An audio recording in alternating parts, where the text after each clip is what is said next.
Good morning everyone, this is Sandhya and welcome back to the channel. Today is Friday 20th of Feb and in this next few moments, let's quickly walk through the market recap, key global and domestic developments, sector performance and important technical levels based on the Ichimoku indicator.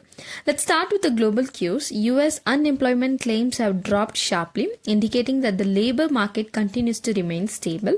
Initial jobless claims fell by 23,000 to 206,000 for the week ended Feb 14, which is one of the lowest readings in recent months and better than most market expectation. This suggests layoffs are still relatively low and that workers impacted by the late January winter storm may have returned to their jobs. However, there is a small note of caution. Continuing claims which reflect number of people still receiving benefits rose to 1.87 million, the highest since early January. Meanwhile, the 4-week average remained broadly steady at around 219,000. In a separate development, the US trade deficit winded in December, ending a year marked by volatile tariff policies. Coming to domestic policy developments, at the India AI Impact Summit 2026, PM Narendra Modi introduced the Manam framework for artificial intelligence, emphasizing the message, Jiska data, uska adhikar, meaning your data, your right. The government is reinforcing the vision through the Digital Performance Data Protection Act and a major budget announcement offering a tax holiday until 2047 for foreign firms using India-based data centers to power global cloud services. The broader objective is clear: strengthens India's control over data governance while simultaneously building domestic AI and cloud infrastructure capacity. From perspective, this development is mildly positive, particularly for data center, cloud, IT services and telecom infrastructure companies. However, the near-term impact on the broader market is likely to remain limited since this is more of a long-term structural push rather than impact earnings trigger.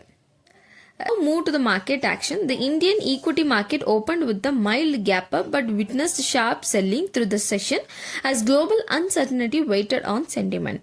The Nifty 50 closed near 25,450, down around 1.4% for the day. Technically, the immediate support for the index is placed in 25,400 to 25,200 zone. A sustained below 25,000 would trigger further downside pressure.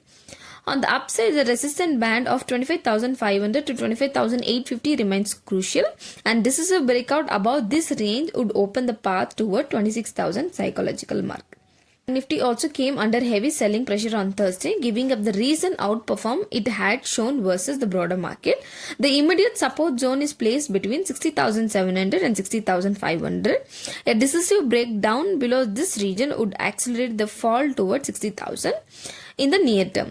On the upside, resistance is seen at 61,000, followed by 16,500, 61,700 and 62,000 level. The index needs to reclaim these levels to regain bullish momentum. Looking at the sectoral performance, markets witnessed broad-based weakness as rising global uncertainty kept investors cautious.